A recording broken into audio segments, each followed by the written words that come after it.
नया और आत्मनिर्भर देश और प्रदेश आरक्षित बिल्कुल नहीं। हमारा देश और प्रदेश में सभी को जीने का समान अधिकार है। ये बात परिभाषित करने का हर कोई कोशिश कर रहा है। सभी को शिक्षा, प्रगति, शासन, शासक बनने का समान अधिकार है, पर आज खुद ही अपने आप को, अपने समाज को नीचा दिखाकर औरों की अपेक्षा कम आंके जाने की मांग करते देखे जाते हैं। मेरा मानना है कि जिस तरह से किसान प्रतिवाद मार्च निकाल रहे हैं, तो देश और प्रदेश में विकास की कड़ी को जोड़ने के लिए आरक्षण रूपी ऐतिहासिक पहल तो की गई और इतिहास भी बना, मगर विकास या प्रगति का नहीं, बल्कि कुछ के भले भ्रष्टाचार और विनाश का। आरक्षण के कारण हम बार बार कमज़ोर लोगों के हाथों में अपने देश की कमान थमा देते रहते हैं, जो सही मामले में इस लायक थे ही नहीं। बस उन्हें यह मौका हमने आपने आरक्षण के आधार पर दे देते हैं। आरक्षण के प्रारूप बनाने वालों ने आसमान की बुलंदियों की कल्पना किया था, परंतु रिजल्ट आपके सामने है। कुछ लोग लाभान्वित थे, यानी मुट्ठी भर परिवार।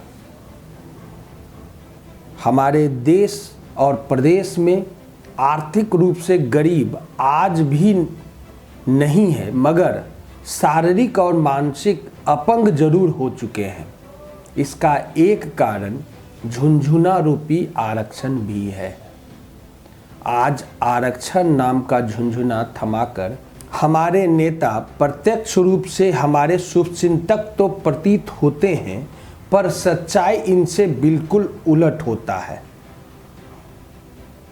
जो समय समय पर साबित भी होता रहा है। हमें भूलना नहीं चाहिए कि देश और प्रदेश की जनसंख्या में बहुतायत आरक्षित वर्ग के बंधुओं की है। ऐसे में वो चाहते ही नहीं कि हमारे ऐसे बंधु मानसिक अकर्मण्यता अथवा विकलांगता की बेड़ियों से मुक्त हो, क्योंकि वो अपने वोट बैंक को खोना ही नहीं चाहते। वो नहीं चाहते हैं कि हमारे ऐसे बंधु इतने सजग और विचारवान हो जाएं कि उनकी हर एक चालों को समझ जाएं। अगर हमारे नेतागण इतने ही शुभचिंतक होते तो आरक्षण की सीमा तय करने की जरूरत नहीं होनी चाहिए थी। इसके बदले में होना ये चाहिए था कि सभी पिछड़े वर्ग के लोगों को शिक्षा, चिकित्सा, परीक्षा अथवा शिक्षा के लिए आवागमन आदि की व्यवस्था कर देते। यह आरक्षण केवल हमें एक सीमित संसाधन जुटा रहा है, जिससे हम केवल अपनी विकलांगता ही छुपा सकते हैं और हम असमान ही बने रह सकते हैं। अब आप समझ सकते हैं कि बैसाखी से अच्छा है कि हम लड़खड़ाते हुए ही सही अपने कदमों पर खड़ा होना चाहिए और असामान्य सी सामान्य की श्रेणी में लाना चाहिए, बजाय इसके कि हम बैसाखी या व्हील चेयर के सहारे दौड़ लगाकर मंजिल हासिल करें। एक शेर को बड़े से बड़े स्वच्छंद छोड़ देने और उस क्षेत्र में किसी और के अतिक्रमण से रोक देने से शेर को खुशी नहीं होना चाहिए।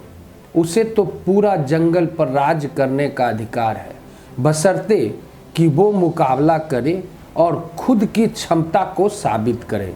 आपको याद करना है कि 1882 में हंटर कमीशन से शुरू हुई इस आरक्षण प्रणाली का 1932 में अंग्रेज़ों ने अपनी सत्ता का प्रयोग करते हुए एक सांप्रदायिक बंटवारे के तहत दलितों और धर्मों को बांटने के लिए इस आरक्षण का उपयोग किया था। महात्मा गांधी ने इसकी कड़ी मुखालफत की थी, लेकिन अंततः इस मुद्दे पर अंबेडकर के साथ समझौते के लिए तैयार हो गए थे। देश की आरक्षण नीति से जुड़े तमाम पहलुओं पर गंभीरता के साथ चर्चा हो।